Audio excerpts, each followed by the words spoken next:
Muchísimas gracias por esta invitación. Bienvenidos a todos y a todas a estas jornadas que tratan un tema que seguro nos va a interesar. Desde luego que vamos a aprender muchísimo en estos 2 días. Darles un saludo especial a las personas que están vía streaming, en transmisión. También saludarles y decirles y recordarles el hashtag, ¿eh? Si no lo veis, creo que tenemos 2 cámaras. Almohadilla, formatos audiovisuales FABA. ¿Por qué? Porque tenemos invitados de primera línea. Es necesario que les hagamos las preguntas que siempre hemos soñado hacer y como no los podemos conocer en persona, pues esta es la oportunidad. Bueno, tengo el placer de presentar al primer ponente. Ya tenemos unos minutitos de más, así que voy al grano. Francisco Asensi, Paco Asensi, se desempeña en el campo de la estrategia y la innovación en contenidos digitales y nuevas líneas de negocio para la industria de los medios. Cuenta ya con más de 15 años en sectores que van desde las tecnologías de la información, los contenidos deportivos, musicales y la televisión. Comenzó su carrera en consultoras de tecnología, como Garven Consultores, Ideal Objects, Altana Consulting, ocupando diversos puestos en departamentos comerciales y de negocio. En el año 2000 pasó a formar parte del equipo de consultoría de Tecnoland, que llegó a ser la primera agencia interactiva del país.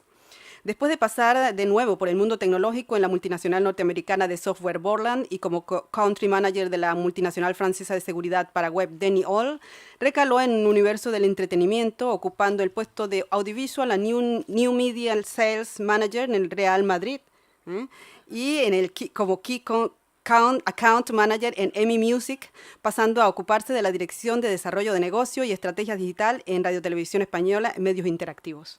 Así es. En los últimos años ha estado a cargo de la Dirección General del Proyecto Digital Endemol Shine Iberia, Endemol Beyond. Nos va a hablar cómo funcionan los nuevos creadores, nos va a hablar sobre la forma que está adoptando el entretenimiento en este nuevo siglo. Así que te voy a dejar y cuando se acerque el tiempo final, como voy a estar ahí sentada al frente, tú eres el invitado especial, te voy a hacer una señal. ¿De acuerdo, Paco? Gracias.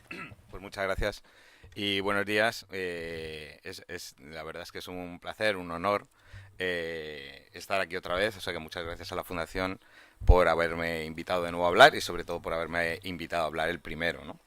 De hecho, cuando escucho este relato de mi biografía profesional, yo lo veo como un poco la propia evolución de estas jornadas, ¿no? O sea, yo he evolucionado en la misma línea que, ¿no?, que las jornadas han ido adoptando temas, ¿no? Aquí hemos venido a hablar de transmedia, hemos venido a hablar de vídeo online y en paralelo, ¿no?, por mi trayectoria profesional ha ido en esa dirección, ¿no? Entonces, para no perder más tiempo, pues bueno, vamos a abordar un tema que es lo suficientemente amplio como difícil de acotar. O sea, al final, pues cuando hablamos de contenidos y cómo estos contenidos audiovisuales se han ido moviendo a lo largo de estos últimos 10, 15 años, desde un medio o medios tradicionales a un medio ya no tan nuevo, pero que sigue avanzando como es Internet, pues esto se puede extender y se puede abordar desde muchísimos puntos de vista o desde muchísimos focos. Yo como lo he intentado acotar es sobre estos temas, ¿no?, un poco abordando el impacto tecnológico de manera breve. Al final, por ejemplo, la televisión siempre ha sido, bajo mi punto de vista, un negocio o un medio que ha residido en la tecnología. Claro, en otro tipo de tecnología, ¿no? Quiero decir que la TDT pues reside en la tecnología de emisión, etcétera. Luego tenemos televisores, que son a través de los cuales accedemos a los contenidos, y digamos que Internet le ha dado un matiz tecnológico diferente y que ha producido los cambios que luego veremos, pero también estamos en mitad de un gran cambio generacional. Se dice, ¿no?, que esta generación que se ha llamado millennial es la generación más extensa de la historia en número de personas a nivel mundial y digamos que aunque sea difícil de acotar ese entorno que se llama millennial, quiero decir, difícil en el sentido de cuáles son los puntos comunes entre una persona de 30 años y una persona de 20, ¿no? O sea, realmente, pues igual hay mucha distancia, ¿no? Ya veremos cómo es esta distancia. Hablaré un poco de la evolución del storytelling, que al final es la clave de todo esto, ¿no? Cómo contar historias ha ido evolucionando con estos cambios, tanto de la audiencia o los cambios sociales y los tecnológicos, y cómo impacta esto en los diferentes elementos del ciclo de valor, ¿no?, de la cadena de valor audiovisual. Desde luego es una forma de verlo personal, ¿no? Y esto lo deniego, ¿no? Eh, una forma de verlo personal sobre la que podríamos debatir o seguro que hay otros puntos de vista. Eh, una forma para mí, ¿no? de ver y de hacer un prologar, ¿no? Con todo esto que vamos a hablar, es cómo estamos ahora mismo en el gran impacto en parte tecnológico, ¿no? O fundamentalmente tecnológico, que es la extensión de la conectividad a nivel mundial, ¿no? Puesto que la conectividad es realmente, bajo mi punto de vista, el principal factor, ¿no? Que está cambiando todo esto. O sea, nos convertimos en personas conectadas cada vez de manera más intensa y cada vez más numerosa, como indica estos datos de una consultora que se llama Wear Social, y que son los datos referentes a 2015, donde bueno, pues se demuestra que hay una penetración mundial de Internet del 42%, una penetración de redes sociales del 29%, y muy interesante, la penetración mundial de móviles del 51%. Hay que tener en cuenta que el móvil es el principal dispositivo de conectividad. Le voy a dar a permitir esto porque así me dejan en paz. Porque tengamos en cuenta, por ejemplo, que en un continente como África, ¿no? Donde a lo mejor no hay redes de conectividad, pues al final pues lo que hay es móviles, ¿no? Y la penetración de móviles en África es superior en proporción probablemente a la de cualquier otro continente. De hecho, la banca online se utiliza más en Kenia en proporción que en España, porque claro, es más seguro. De hecho, no hay sucursales bancarias, o hay menos, y entonces el móvil es el principal dispositivo de conectividad de las personas que viven en algunos países africanos, ¿no? Pero cuando pensamos en el móvil desarrollándose a nivel mundial y convirtiéndose probablemente va a ser el dispositivo fundamental de conectividad, ya no solo de África, sino de todo el mundo, pensemos en cómo esto va a impactar en lo que es la producción de contenidos y la distribución de contenidos, ¿no? Lo cual es una de las claves de lo que iré hablando, ¿no? Hasta tal punto le doy importancia a la conectividad, pues bueno, esto no es mío, obviamente, de Aristóteles, ¿no? Aristóteles, bueno, pues está una de sus grandes lemas, ¿no? Para definir al ser humano como un animal político, en el sentido de estar en la polis, ¿no? En la polis es donde está la sociedad, fuera de la polis está la jungla, y entonces la sociedad es lo que nos hace humanos, ¿no? Pues yo he tenido la osadía de modificar un poco este término, ¿no? Este lema de Aristóteles, añadiéndole que es un animal político, pero también conectado. O sea, es decir, la conectividad empieza a ser un elemento de la humanidad de una manera inseparable. De hecho, ya no es tan necesario vivir en la polis, ¿no? O sea, podemos vivir fuera de la polis y sin embargo estar integrados en la sociedad gracias a la conectividad, ¿no? Y vivimos en este contexto también, en lo que yo llamo un mix de una economía de la abundancia, por un lado, ¿no? La abundancia de todo tipo, no me refiero a la abundancia material, estoy pensando en la abundancia de medios de comunicación y de contenidos, en la abundancia de actividades. O sea, ya todos nos dedicamos a 25 cosas, por decir un número, es decir, nos interesan muchísimas cosas, y el acceso a la información y a la actividad y a todo esto supone que tengamos cada vez ¿no? que regular nuestra actividad en mitad de un mundo en el cual no queremos perdernos nada. De hecho, sabéis que se ha acuñado ese término que es el FOMO, ¿no? El Fear of Missing Out, que es que incluso crea estrés la idea de pensar que te estás perdiendo algo importante, ¿no? Esto es especialmente intenso en los jóvenes, ¿no? Y relacionado con las redes sociales. Y bueno, pues a nivel de productos, ¿no? De todo lo que nos venden, de publicidad, etcétera, pues hay una profusión enorme que nos obliga a intentar ordenar todo esto en nuestra vida cotidiana, ¿no? Y precisamente es el tiempo y la atención que dedicamos a cada cosa lo que es escaso. Porque en el planeta Tierra los días duran 24 horas. Parece ser que algunos cálculos que se hacen del tiempo que dedicamos entre redes sociales, de multitasking y tal, supone que los días hoy en día son de 32 horas. En Mercurio son 48 horas, pero al final vivimos en la Tierra y tenemos el tiempo que tenemos, ¿no? Y entonces suceden estas cosas, ¿no? Sobre todo muy intenso en las audiencias más jóvenes, los más jóvenes de los millennials y lo que se llama la generación Z. Es decir, si esto requiere mucho esfuerzo, y me refiero a si te ofrezco un contenido, un mensaje y esto requiere mucho esfuerzo, lo abandono. Si voy a utilizar una tecnología y es una tecnología que me requiere demasiado tiempo para entenderla, la abandono, ¿no? Y al final, cada vez más se implanta ese modelo en el cual, o sea, en los 10 primeros segundos de algo, ¿no? Fundamentalmente del vídeo, por ejemplo, es un poco una métrica de YouTube, si lo que me estás contando no me interesa, o sea, lo abandono en los 10 primeros segundos, ¿no? En la televisión vivíamos en otro escenario temporal. Igual veo un primer episodio de una serie, bueno, me he quedado así que me gusta un poco, no del todo, le doy a lo mejor una segunda oportunidad y no le doy más, ¿no? O sea, le doy menos oportunidades que le da la propia cadena de mantener una serie en emisión. Esta frase que veis abajo es de un informe muy interesante de Harvard, en el cual analizaron pues todo este tema de la atención, ¿no? Y sobre todo dirigida a los mensajes publicitarios en la televisión. Bueno, pues lo que decían, que al final, pues bueno, el consumidor quiere un control total en su consumo en los dispositivos digitales, y realmente lo que quiere la audiencia es que, o sea, si voy a poner mi atención en algo, o sea, tienes que darme algo que realmente quiera, ¿no? Si no está alineado con mis expectativas de, digamos, de satisfacción, de entretenimiento, etcétera, lo voy a abandonar muy rápido, ¿no?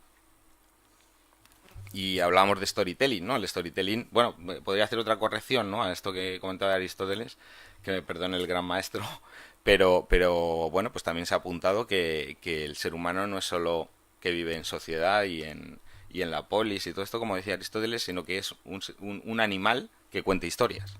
O sea, es una de las claves, ¿no? De nuestra civilización o de nuestra cultura, ¿no? Y esto ha sucedido desde siempre. O sea, pues estos humanos que vivían en las cavernas se dedicaban a la caza y a la recolección, pues ya en la escuela de Altamira y en otros múltiples lugares, ¿no? Pues intentaban contar una historia, ¿no? Querían contar la historia de lo que estaban haciendo, ¿no? Entonces, el storytelling es algo que es consustancial también, bajo mi punto de vista, a lo que nos define como humanidad. Y a lo largo del tiempo, pues igual que estas personas que vivían en las cavernas utilizaban las herramientas que tenía, pues tintes vegetales y no sé qué para dibujar sobre las paredes, pues bueno, pues la tecnología ha ido aportando nuevas formas o ha ido añadiendo nuevas maneras de contar historias, ¿no? Pensemos que cada tecnología, por llamarlo así, ha modificado la manera en la que se cuentan las historias. Esto es importante a la hora de pensar en la temática que nos ocupa, ¿no? Pues si pensamos en la aparición de la imprenta, ¿no? Que es la típica comparación que se hace con respecto a Internet, pues bueno, la aparición de la imprenta modificó la forma de comunicarse, cómo se abordaban las historias, provocaría el nacimiento de la novela, no sé qué, etcétera, ¿no? Cuando apareció el cine, pues un cambio radical, ¿no? Había que adaptarse a un nuevo medio que al principio nadie sabía muy bien para qué servía, hasta que se convierte en un fenómeno de masas, etcétera. Y después, por acortarle a la historia, pues nos encontramos con Internet como el gran medio de medios, el medio que integra a todos los demás y que obviamente pues está modificando la forma en que se cuentan historias. Hablamos de las generaciones más jóvenes y en concreto los millennials. Los millennials ya están aquí, o sea, están ya, digamos, en la capa social en la cual pues están las empresas, son el consumidor objetivo, etcétera. Y me llamó mucho la atención este artículo de New York Times con este titular tan potente que se publicó hace como año y medio, ¿no? En el cual se decía que esta llegada de los millennials suponía el fin de la fiesta del visionado de televisión, ¿no? Porque según este artículo, un tercio de los millennials, como ven contenidos audiovisuales a través de sistemas online y no de emisiones de televisión. De hecho, el artículo, resumiendo las historias que cuenta, y lo podéis buscar en la web, tiene una historia muy curiosa de una chica, una joven de 20 años que jamás ha tenido una televisión y jamás ha mirado al televisor, pero que es súper fan de Doctor Who. Le ha lavado el gusto, porque yo también, y siempre lo ha visto en sistemas de emisión online. Entonces, para el 50 aniversario, tengamos en cuenta que Doctor Who lleva 50 años, o sea, es algo increíble. En el 50 aniversario de Doctor Who, la BBC decidió hacer un evento televisivo, ¿no? Entonces, en BBC América, pues tal día emitían un contenido que solo se emitía en el canal de televisión de BBC América y que solo se podía ver en emisión televisiva. Entonces, esta fan de Doctor Who tuvo que viajar 20 millas a la casa de su hermana, que sí que tenía una televisión, para poder ver esa emisión. Entonces, lo que comenta el artículo es que para ella todo eso le sonaba súper marciano. O sea, que tuviese que ir a mirar una pantalla en un sitio porque ese contenido solo se iba a emitir en ese momento, no como es la televisión, un fenómeno efímero, y poder disfrutar de ella, ¿no? Esto nos tiene que hacer reflexionar cómo las nuevas generaciones esperan que les lleguen los contenidos y cómo quieren consumirlos. De luego, una palabra que siempre está presente en todo lo que hablamos de Internet, que es la desintermediación, pero la desintermediación probablemente sea más profunda de lo que a veces pensamos a nivel titular. Quiero decir, siempre se habla de desintermediación en el sentido de, oye, pues los usuarios podemos acceder a la información saltándonos los medios tradicionales, nos podemos informar por redes sociales, por blogs, incluso crear nuestros propios blogs, porque la tecnología, las herramientas que disponemos están al alcance de todo, pero es una desintermediación también de los productores de contenidos. Ya no necesitan o necesitan relativamente a los grandes medios para poner en juego nuevos contenidos, las propias marcas, ¿no? Podríamos pensar en un Red Bull, ¿no? Como se ha convertido en un gran grupo de medios sin necesitar tanto a la televisión, o en un Vice Media, o otros casos de los que hablaré más adelante, ¿no? Y volviendo al móvil, pues vivimos en la era de ese contexto de información en el momento que la necesitamos, ¿no? Lo que se llama el SOLOMO, Social Local and Mobile, ¿no? Yo siempre pongo el caso de ejemplo de que, bueno, pues hoy en día podemos estar en una tienda, ¿no? De digamos, un Zara, y bueno, pues ahí está todo el mundo comprando y tal, y perfectamente, pues bueno, pues vemos ahí las colas de la gente comprando porque son rebajas y tal. Bueno, pues lo más cómodo que se puede hacer es abrir la tienda online desde la propia tienda y comprar desde la propia tienda sin tener que, ¿no? Pues tener que guardar ninguna cola, etcétera, ¿no? O sea, podemos llegar a hacer esto como ilustra esta imagen, ¿no? Esto es lo que llaman los expertos en el mundo textil showrooming, ¿no? O sea, la tienda la utilizo para ver y probarme la ropa, pero no para comprar. Y bueno, lo que ya decíamos, tenemos 10 segundos en el mundo online para retener la atención del usuario, lo que cambia completamente la forma en la que concebimos el contenido, cuando tenemos una audiencia que es fácilmente, digamos, se puede escapar fácilmente, ¿no? Bueno, una vez más, esa conectividad ha llegado también al propio televisor y bueno, este es un dato de la previsión de la expansión de la televisión conectada como fenómeno mundial, que probablemente esté ya superado porque nos acercamos rápidamente a la cifra de 1.000 millones de televisores conectados mundialmente. Y bueno, cuando el televisor se conecta, pues esto también está suponiendo un nuevo modelo tanto de emisión como de producción de contenidos, ¿no? La producción de contenidos es algo que no se escapa a los grandes players digitales, en los cuales me voy a detener un poco más en detalle en el caso de YouTube. O sea, hoy en día ya tenemos grandes plataformas de vídeo online, probablemente la más conocida sea Netflix, ¿no? Y su aterrizaje en España, pero el resto de grandes plataformas de vídeo online no abandonan la idea, ¿no? De que no se trata solo de emitir contenido online, sino que la diferenciación va a tener mucho que ver con la producción de contenido, ¿no? Lo cual abre las oportunidades para los productores y los creadores. Tengamos en cuenta que solo Netflix en este año va a invertir 5.000 millones de dólares en producción de contenidos originales, lo cual es la inversión de HBO, Showtime, Starz y Amazon juntos. O sea, se ha convertido en la mayor productora de contenidos mundial, o en una de las más grandes. De hecho, Netflix se postula un poco como esa nueva televisión, ¿no? Probablemente como la nueva televisión de pago.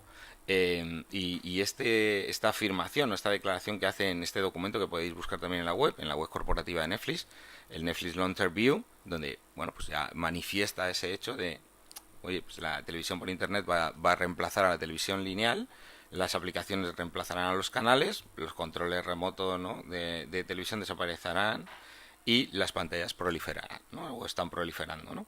Y entonces, al final, Netflix, que es respetuosa con la televisión por convertirse o considerarse una nueva televisión en la cual el método de distribución y de oferta de contenidos es diferente, pues bueno, viene a decir, aunque todavía las personas pasamos millones, ¿no? de horas viendo la televisión lineal. Y ahí está realmente el gran reto de estas plataformas digitales, ¿no?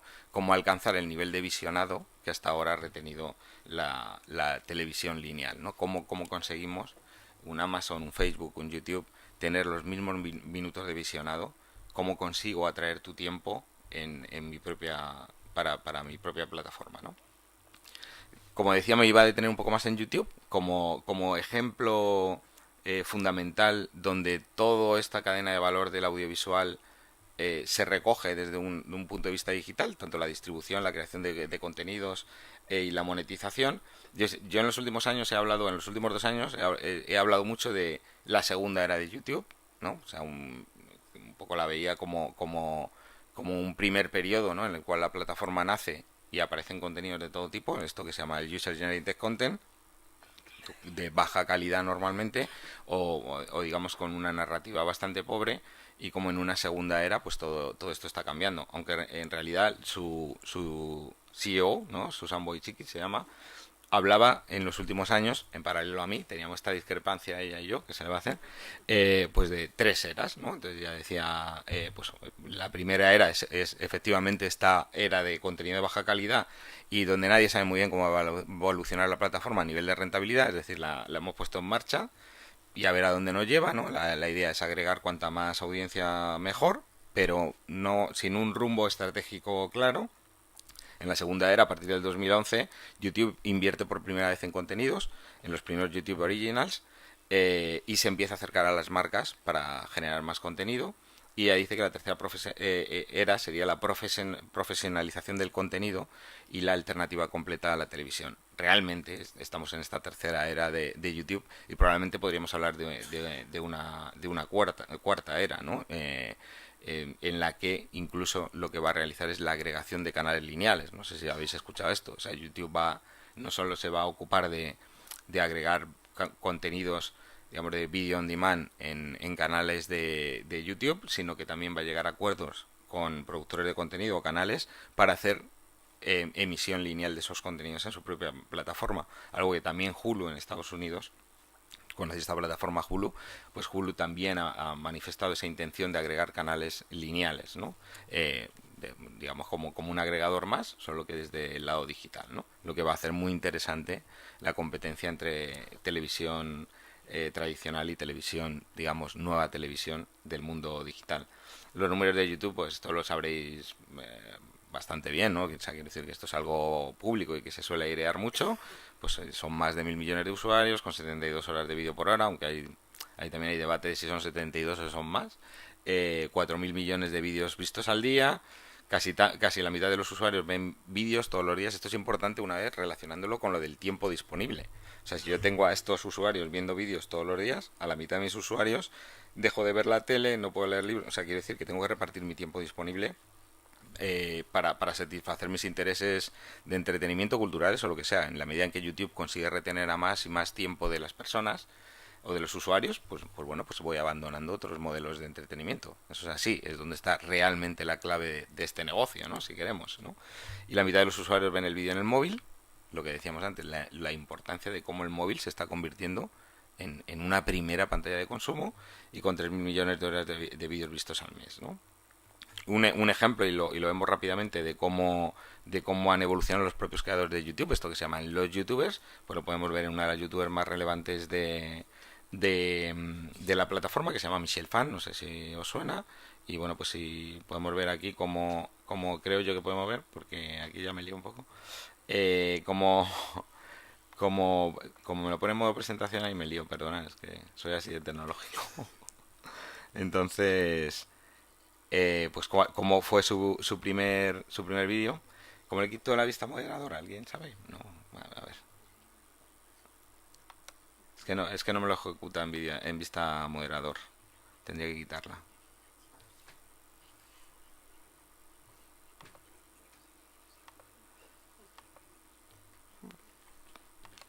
Perdonad, ¿eh? ¿Cómo la dejo sin vista moderador? Es que no... Si no, no... Está como imágenes. No, pero si la pongo en vista en presentación, pensaba que me sale la vista moderador.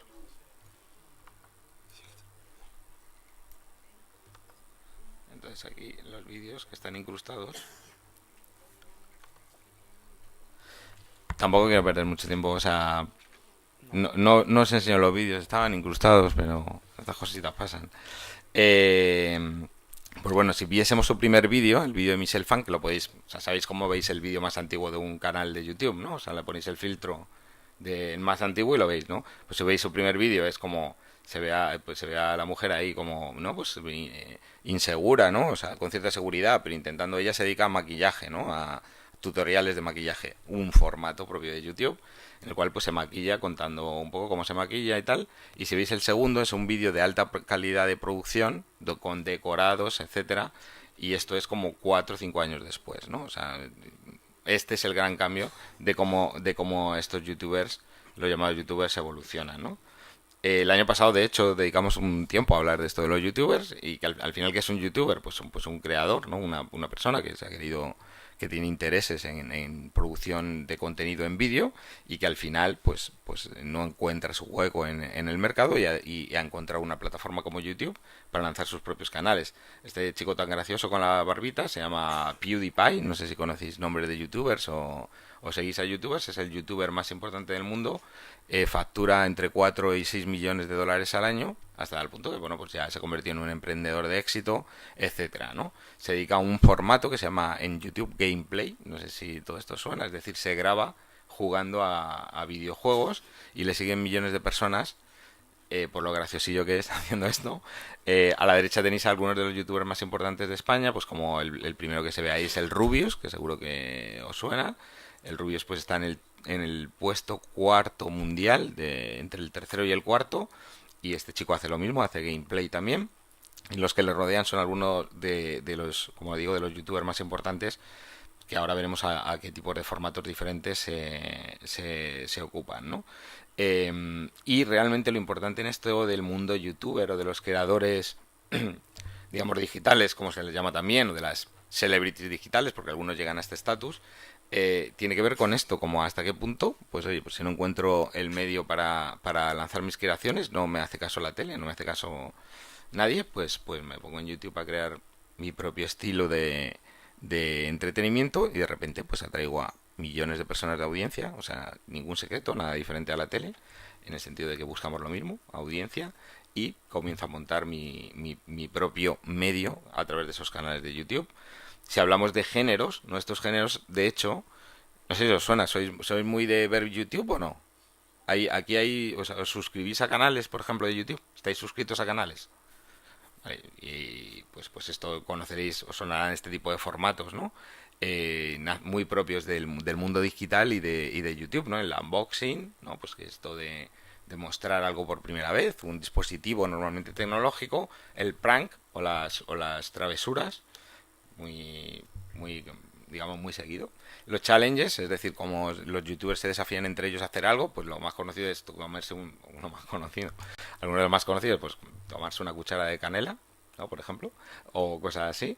Y entonces se retan unos a otros. Y de hecho, entre el mundo de youtubers se dice que cuando no se les ocurre ninguna idea, siempre se hacen un reto, ¿no? Porque siempre funciona, ¿no? O sea, si no saben qué contar, dicen, pues voy a hacer un reto y bueno, pues nos divertimos dos youtubers o tres o los que sean y bueno, pues creamos un formato divertido, ¿no?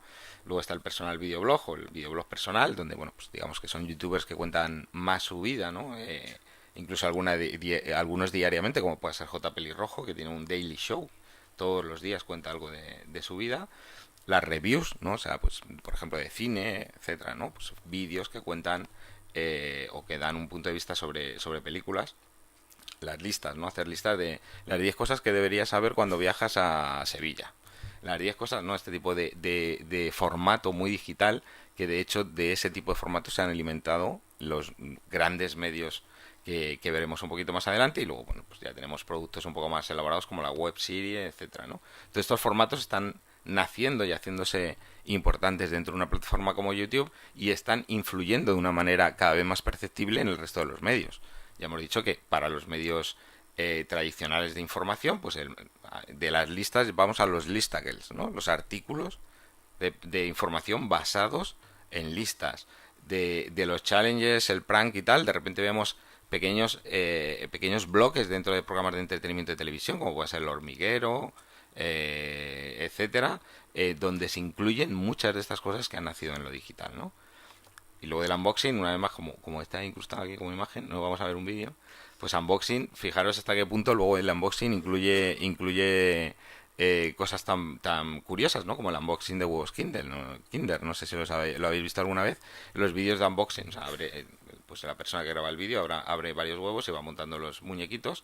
No es ni siquiera un canal oficial de Kinder, cada uno de estos vídeos tiene 80 millones de visualizaciones. O sea, se ven más que en muchísimos canales de televisión, ¿no?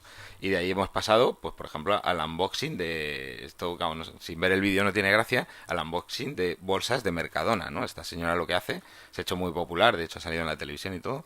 Esta señora pues compra todos los días y va a su casa y se graba, ¿no? Pues, mira qué oferta he comprado hoy, este jamoncito, qué bueno está, no sé qué, ¿no? Pues muy divertido. Y lo más importante, más allá de que digamos, bueno, pues ese contenido que tiene de, ¿no? Pues está, la verdad es que está seduciendo a mucha audiencia. Lo más importante para mí es que esto del mundo de YouTube no es de chavales de 20 años. O sea, como personas que de repente se les ocurre una idea como esta, que podría parecer una idea a priori de poca profundidad, como esta señora en sus 50 y pico, o los que tenga, pues se pone a grabarse cuando con su compra del Mercadona.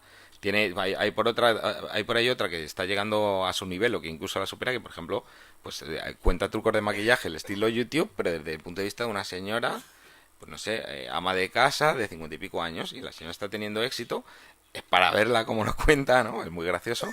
Y bueno, pues no son personas jóvenes, son personas ya maduras que han encontrado en YouTube su forma de crear narrativas, ¿no?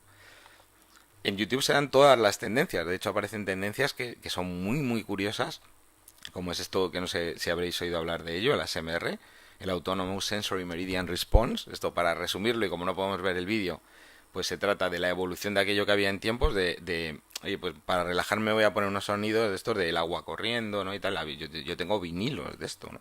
Tengo discos de vinilo que me compraba que tenían los sonidos de la naturaleza, ¿no? Y entonces yo me los ponía y me relajaba, ¿no?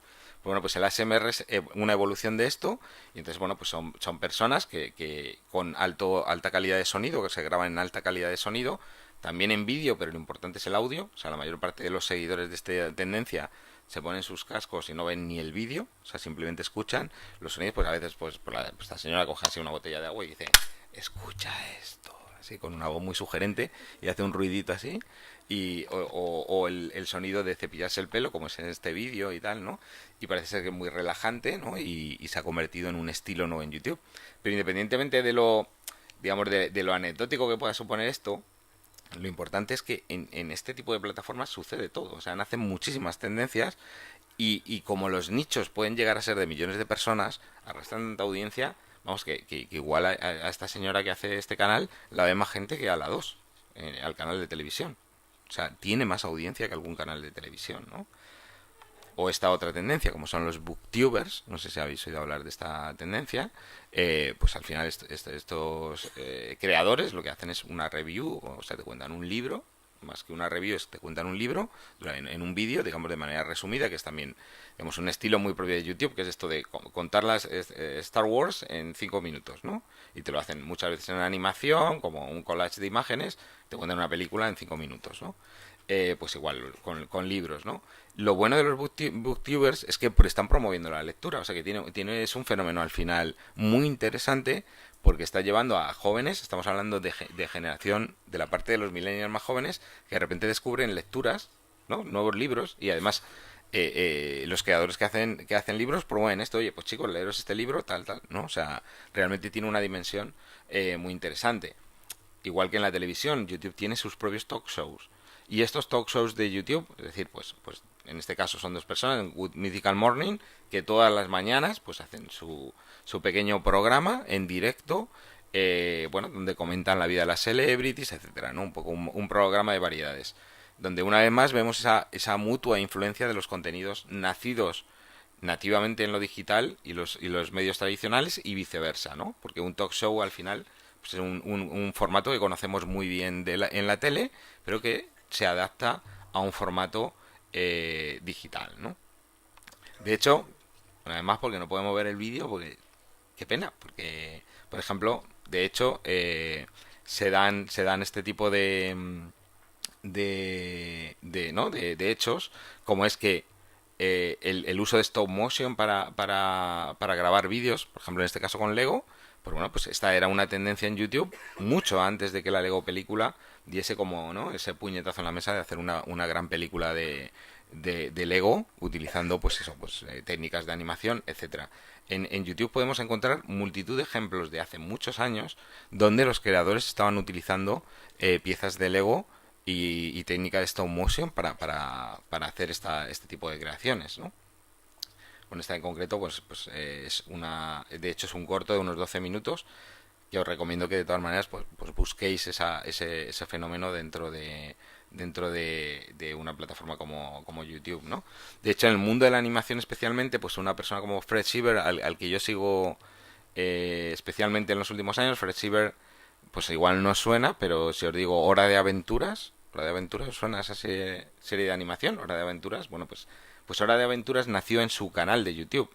Hora de Aventuras fue un vídeo que produjo su canal de YouTube, que se llama Channel Frederator, y que se convirtió en el fenómeno que se ha convertido después entre los jóvenes, ¿no? De hecho, Fred Sieber, pues bueno, era una persona relevante en el mundo de la televisión. Había trabajado en la primera MTV, trabajó para grandes cadenas de televisión y a finales de los años 90 abandonó la tele y de repente cuando reaparece con su proyecto para YouTube, que es este Channel Frederator dedicado a la animación y donde hoy en día ya no solo es el canal, sino que se dedican a producir contenidos para Nickelodeon, Cartoon Network, etcétera, ¿no? Y Fred Sieber, que es un señor ya de 65 años, ¿no? Él dice que puede hacer esa transición al entorno digital del tradicional porque tuvo la fortuna, ¿no?, de tener mentores adolescentes, ¿no? O sea, gente que serían sus sobrinos, sus hijos o lo que fuera, a los que él observaba cómo iban cambiando sus pautas de consumo. Y bueno, pues ahí está su frase, ¿no? O sea, Internet, dijo, va a suponer una nueva era de oro para la animación porque ofrece esa alternativa, ¿no?, de poder lanzar proyectos cuando el resto de las puertas, por resumir lo que dice, se cierran, ¿no? Hay internet por si quieres ver algún vídeo, Paco. Lo digo porque aunque no estén encriptados, si quieres buscarlo puedes ver. Como hago mal de tiempo, voy a privar de esto, ¿no? Pero este me da a mí que como que igual se ejecuta, ¿no? Porque este vídeo es muy, muy curioso, ¿no?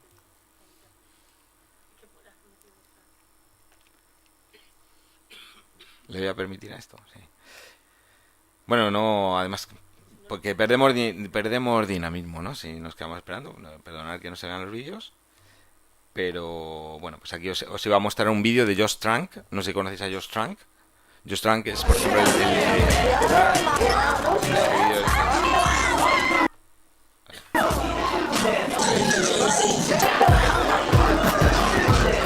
That motherfucker's coming over here, dude, because my boy is friends with his boy.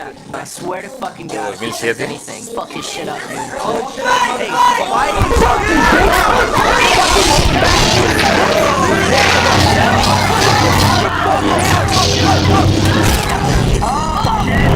Power down, power it down, power it the fuck down.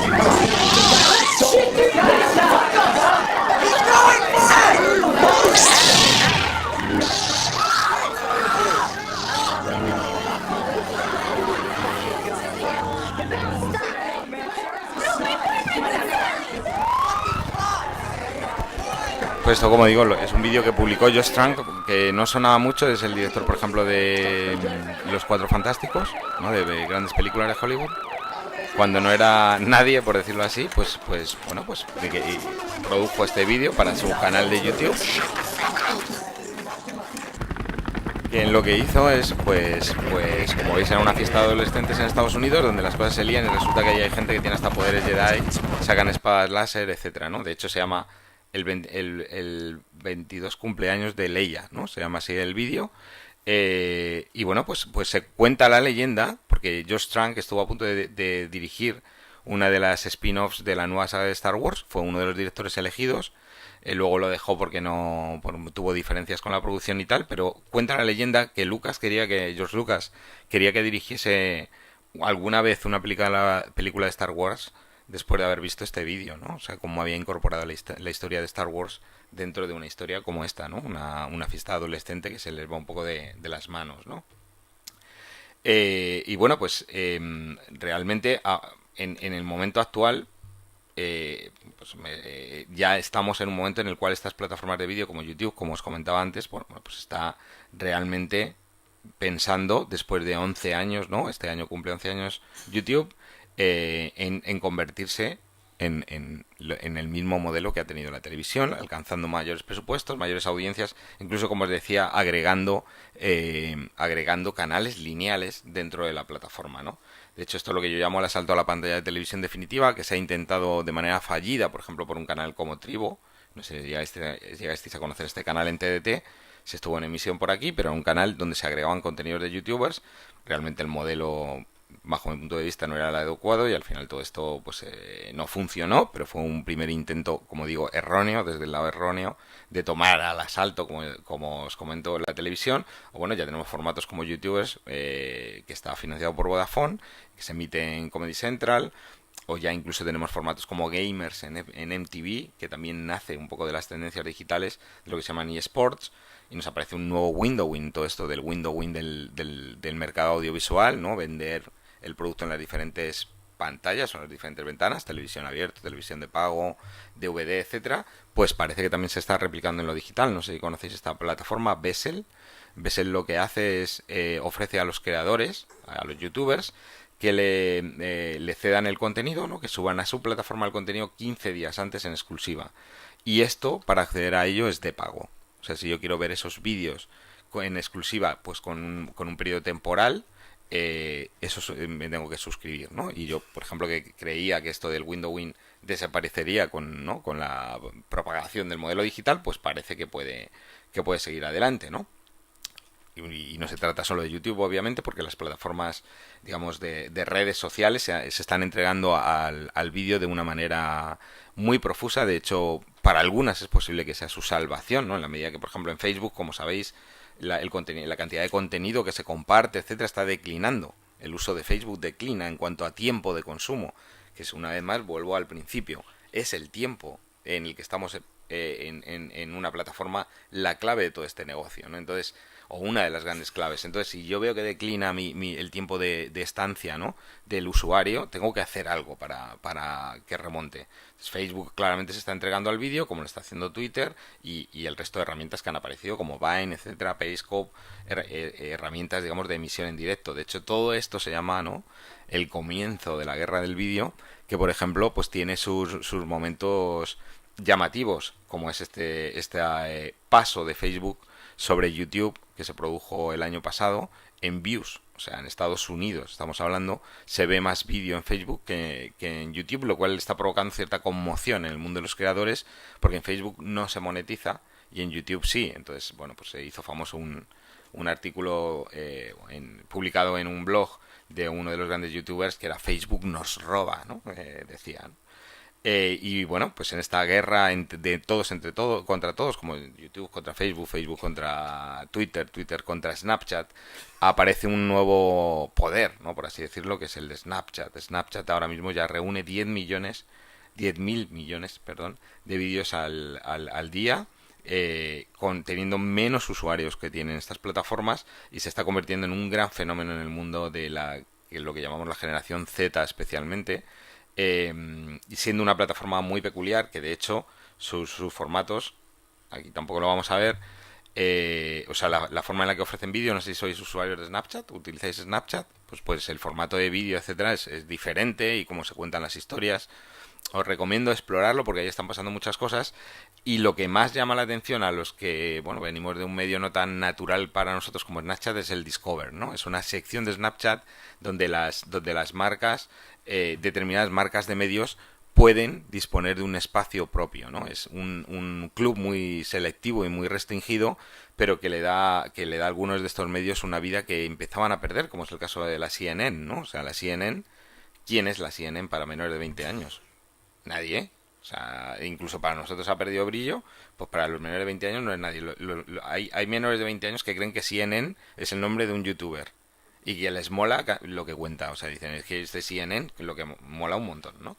Pues no, pues es un medio. De hecho, este sería el mapa de los medios, ¿no? Esto lo he extraído de un informe que hizo en el New York Times, es muy conocido, sobre una exploración de hacia dónde iban los medios, y dibujaron, ¿no? A nivel de imágenes, cómo era este nuevo mapa de medios, donde de repente pues aparecen todos, que aparecen las redes sociales, aparece un Netflix, aparece un BuzzFeed, etcétera, ¿no? Y bueno, pues estos serían estos medios disruptivos que están cambiando la forma en la que se informa, ¿no? Y bueno, muy cuestionados en algunos casos. Todos ellos han tenido pues un cuestionamiento desde el punto de vista de los periodistas o de los medios periodísticos más tradicionales, especialmente BuzzFeed, incluso, que fue acusada de plagio. Pero bueno, ahí están y siguen creciendo, ¿no? Se han convertido en grandes monstruos de medios. Incluso BuzzFeed, sabéis que tiene su propia productora de cine, por ejemplo. ¿no? Por no hablar de lo que tiene Vice Media, que ya tiene productora, tiene una agencia de publicidad que se llama Carrot, etcétera, etcétera, ¿no? Y bueno, en el caso de Playground, que no sé si seguís a Playground en redes sociales, se ha adaptado completamente a lo que es el mundo de las redes sociales. El vídeo yo creo que este igual lo podemos ejecutar, parece. Y de una manera muy peculiar, y es que... O sea, cuenta las historias así. ¿Habéis visto alguna vez los vídeos de Playground? Son vídeos en los que las historias se cuentan con el texto sobre el vídeo. Normalmente el audio no cuenta.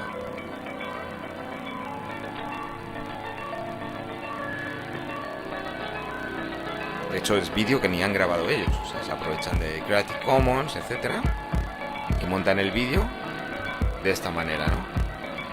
O sea, de hecho el audio, como digo, aquí se oye una música, pero el audio no es lo importante es el texto para ellos, ¿no? Contar estas píldoras con texto. Bueno, pues no... Bueno, los números de BuzzFeed, esto lo podéis ver en su web corporativa, pero es ya, o sea, inalcanzable para muchos, ¿no? O sea, la cantidad de usuarios y de vídeos.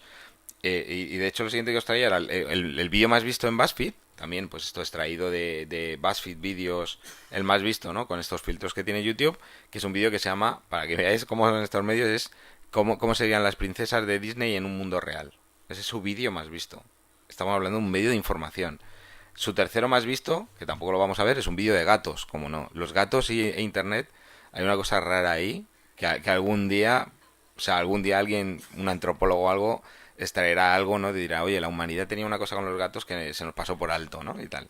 Bueno, pues su tercero más visto es un vídeo de gatos, que tampoco lo vamos a ver, y que es un vídeo de branded content, es decir, una marca ha pagado ese vídeo. Es una historia de un gatito mayor contándole a un gatito pequeño lo que debe hacer, ¿no? Sus consejos para ser un gato perfecto en la casa. Me encantan, o sea, yo de verdad que estoy contaminado por esto de los gatos, y de hecho ahora me he hecho fan del CatCon, el gran festival de vídeos de gatos, que es como el VidCon de YouTube, que es un mega festival que se hace en Los Ángeles. Pues hoy en día hacen el CatCon. El CatCon van miles de personas a ver juntos vídeos de gatos, ¿no? Para que os hagáis una idea.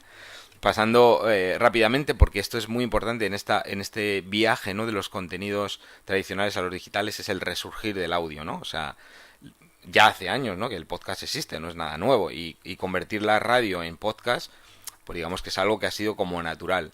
Pero claro, pasan cosas como esta, ¿no? No sé si conocéis este podcast, Serial. Es el podcast más descargado de la historia. Es un podcast que sigue, digamos, un caso de criminal en Estados Unidos. Y bueno, pues con diferentes, o sea, una forma de abordarlo, pues con diferentes puntos de vista, hablando con los personajes, etcétera, y dándole una narrativa que lo convierte en entretenimiento. Como os digo, es el podcast más descargado de la historia del podcast. Y al final está mostrando, como os digo, ese hecho de que el podcast realmente tiene una vida muy larga y muy intensa. O sea, igual que hay redes, networks que se llaman, o MCNs de youtubers, empiezan a aparecer las networks de podcasters. O sea, de creadores que, igual que en YouTube, pues tú puedes crearte un podcast. Es algo, como decíamos, democratizado. Hasta el punto que yo creo que este tipo de fenómenos están influyendo en la producción audiovisual. Y de hecho, Netflix tiene este formato, Making a Murder, no sé si lo conocéis, que claramente está inspirado, bajo mi punto de vista, por Serial, ¿no? Es como han asumido esa tendencia y la han convertido en audiovisual, ¿no?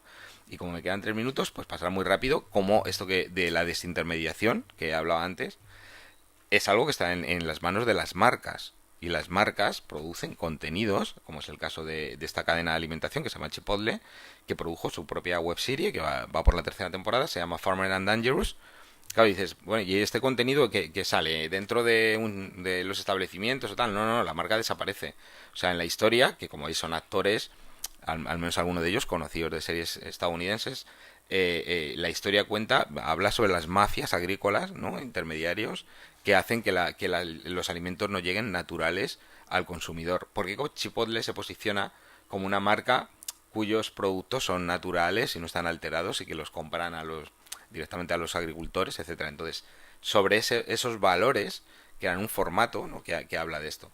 Bien, es cierto que Chipotle no está en sus mejores horas, porque han cerrado como 50 establecimientos, o 60 en Estados Unidos, tiene cientos, por un brote de una bacteria y tal, con lo cual toda esa imagen tan buena que se estaban creando se ha quedado un poco abajo.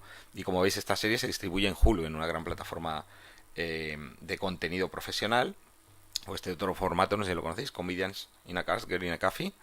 Se ha hecho famoso porque incluso en los telediarios se vio un episodio en el cual Seinfeld, que es el host, ¿no?, de este formato, pues siempre es igual, ¿no? Se monta en un coche y tiene un invitado, normalmente un cómico estadounidense famoso, se van tomando un café y van conduciendo y charlando. Pues en uno de esos episodios estaba Obama, ¿no? Entonces lo hizo con Obama, entonces se hizo muy, muy conocido. Pues este formato está producido por una marca. Aunque parezca que no, el formato que se distribuye digitalmente, pues está producido por una marca, ¿no? El caso de Marriott es ya, pues una vez más como lo de Red Bull, ¿no? Marriott ha creado su propia productora que se llama Marriott Content Studio, donde está produciendo una serie que se llama Two Bellmen. O sea que los Bellmen son ¿cómo se llama? Los botones, ¿no?, de los hoteles. Pues cuenta diferentes historias de los botones. Recientemente se ha también anunciado que PepsiCo retoma su proyecto de producción de contenidos y está creando una gran productora para generar sus propios contenidos.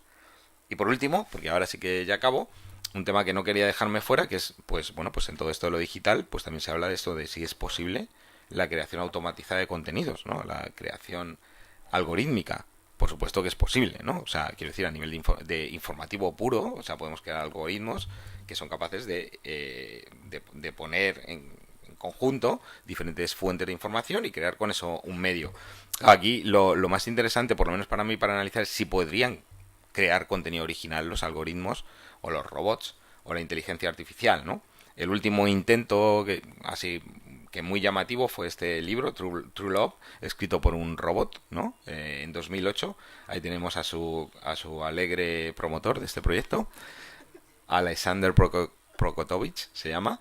Y el libro, bueno, en realidad no es contenido original, porque lo que hizo la IA, ¿no?, es pues bueno, pues un análisis semántico, etcétera, en el cual al final acabó pues desarrollando un libro que era un poco Ana Karenina al estilo de Murakami, ¿no? Es un poco lo que escogió, ¿no? Pero es muy interesante, ¿no?, pues ver que la evolución de la producción de los contenidos también tendrá un impacto desde el mundo de la inteligencia artificial, aunque el recorrido para que la inteligencia artificial sea capaz de generar contenido original me parece todavía largo, ¿no? Y con esto, muchas gracias. Pues muchas gracias a ti, Paco, por actualizarnos. Creo que nadie aquí está tan actualizado como tú. Seguro el más puesto ha aprendido algo. Nos hemos quedado con ganas, por supuesto, De ver los vídeos. de ver los vídeos y de conocer más formatos. Sale en Bueno, YouTube, o sea que- nos quedan muy pocos minutos, pero sí nos gustaría tiempo para dos preguntitas si tenéis por allí. Han movido un poco las redes sociales gracias al hashtag. Por ahí hay algunos comentarios así. Josué Márquez dice, se me ha caído una lagrimita al ver el logo antiguo de Instagram. También has conmovido un poco con tu... Otro dice, voy a tener que hacer una cuenta de Snapchat, qué pereza, todo sea por mi audiencia. Por ahí hay comentarios, ¿eh? Sí, sí. Pero bueno, lo importante es motivar. A ver, ¿alguna pregunta para Paco? Por allá, por favor. Gracias. Paco, gracias de nuevo por estar por aquí. Buenos días. Quería preguntarte por Netflix. Lo has planteado claramente. Ya, por ejemplo, acabo de producir una serie, Marsella, en Francia, muy interesante, que me ha compartido con la televisión pública. ¿Qué posibilidades tiene Netflix en España? Y te añado la pregunta, ¿los problemas de propiedad intelectual pueden tener algo que ver con el desarrollo de toda esta industria? En España, me refiero. Gracias. Pues sí, o sea, en mi opinión Netflix realmente, o sea, Netflix de hecho lo conocerás, que también está produciendo en España ya una serie con Bambú, y bueno, y Netflix siempre funciona igual, territorio al que llega empieza a producir localmente, y fíjate que incluso Marseille se está emitiendo aquí en España, o sea, en la plataforma la tienes, o sea, aunque la ha producido pensando en el mercado francés, dice, oye, ¿por qué no la pruebo aquí? Porque al final lo interesante para Netflix es conocer cada vez más a la audiencia para ofrecerle todavía, ¿no?, un contenido que sea más acorde con tus gustos. Yo creo que las posibilidades de Netflix tienen una carta ganadora, bajo mi punto de vista, en un país que normalmente no ha sido muy proclive al pago de suscripciones, pero es que yo el escenario como lo veo, y lo digo como lo siento, es entre 2 a 5 años lo que tendremos es 2 suscripciones, una a Netflix y otra, yo que sé, HBO, que llega ahora, o a Sky, que también llega, o a Amazon, que llegará el año que viene, con eso tendrás todo lo que quieres ver. Por lo menos yo por ejemplo, no me he quitado tengo Netflix y no me he dado de baja mi suscripción de Canal Plus. Lo siento, amigos de Movistar Plus, pero no me he dado de baja por Juego de Tronos. El día que Juego de Tronos no esté ahí, todo lo demás prefiero Netflix. O sea, es así. Otra cosa es que Movistar Plus y tal reaccione. De hecho, tienen en planificación 10 series de producción propia, Movistar Plus. O sea, que también está pisando el acelerador en la producción propia. El segundo tema, el tema de la propiedad intelectual y tal, pues realmente es un tema peliagudo, porque en algún punto pues se crean conflictos. De hecho, YouTube es en lo que más ha trabajado. Se ha trabajado en crear un entorno más o menos seguro, pacífico por lo menos, para que tanto los productores de contenido como los creadores y los usuarios estén más o menos cómodos. Eso falta en Facebook, por ejemplo. O sea, Facebook realmente, pues ahora mismo se le podría achacar no sé cuántas infracciones de propiedad intelectual, porque ahí no hay ningún control, ¿no? Entonces, sí que creo que es un tema pues que es clave en todo esto. Bueno, como podemos seguir compartiendo fuera, vamos a hacer la última pregunta para que pase el siguiente ponente. Tú, ¿verdad? Por aquí. Concreto, por favor. En ese sentido, en el mismo que estabas hablando, el tema de la aparición de Movistar, que va a pasar a la producción con una serie, entre otras, de un sevillano que todos estamos esperando, pero ¿qué peligro hay de que, o sea, lo ves usted realmente competitivo tal y como está el tema, o ves que puede pasar lo que pasó con las televisiones terrestres y con la aparición de las TDT y las digitales, todo aquello que pasó, que de pronto cuatro televisiones de satélite que se fueron un poco al traste? O sea, creo que, tiene que claras diferencias el entorno de la TDT y, digamos, de la forma del modelo tradicional de televisión con el modelo digital. O sea, yo creo que el paso dado por Movistar Plus está provocando que de repente la televisión de pago signifique algo en un país que no significaba absolutamente nada, que era residual. Entonces, de momento está suponiendo eso, y eso yo lo veo positivo para el negocio, ¿no? Ahora, su capacidad de competir con las grandes plataformas digitales como Netflix, Amazon, etcétera, va a depender mucho, primero, de cómo conforma el servicio, y es una opinión muy personal. Ahora mismo el servicio no está conformado, no es amable con el usuario, bajo mi punto de vista. Zombie es un gran producto, pero realmente no llega a la comodidad y a la usabilidad de un Netflix. Y cómo se posiciona en el mundo de la producción de contenidos, ¿no? Parece que apuesta fuerte, ¿no? Pues lanzó un canal entero, ¿no? Como Cero. Y se están produciendo, o sea, hablamos de la primera, probablemente de La Peste, ¿no? Pero hay 10, tiene 10 en planificación, o sea, va a pisar el acelerador en esto.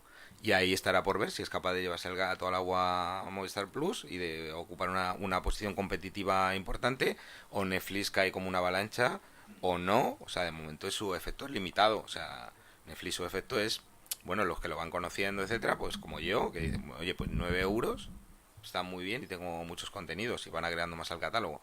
Cuando llegue HBO, digo, oye, ya tengo Juego de Tronos ahí, tal, ¿no? Entonces está por ver esto, ¿no? Paco, no quiero dejarte ir sin preguntarte, porque nos has dejado claro que el entretenimiento está por encima en este momento con estos nuevos formatos, con seguridad por encima de la información y de la educación, ya no te digo al parecer, ¿no? Incluso con ese propio diseño del tutorial, que por explicación propia pues debería ser un tutorial, por definición educa o por lo menos informa de una manera adecuada sobre un proceso, ¿no? ¿Qué crees tú? ¿Cuál es de estas tres preguntas que formula la jornada está ahora mismo encima? Pues yo la verdad es que las tres, porque realmente, o sea, la evolución digamos, del entretenimiento, de la información y de la educación es común. O sea, nos pasamos a un entorno digital donde eso sigue teniendo un peso importante. Lo que sucede, bajo mi punto de vista, es que en ese cambio de formato, de modelo, pues no todo está aterrizando con la misma importancia que ha tenido en un mercado o en un entorno que está más restringido, más controlado, etcétera. Cuando nos movemos en lo digital, hablar de control es una hasta cierto punto algo muy líquido, ¿no? O algo difícil de manejar.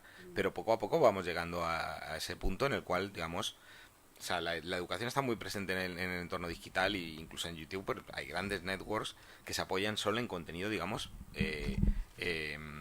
aceptable pues para menores, que les educan, etcétera.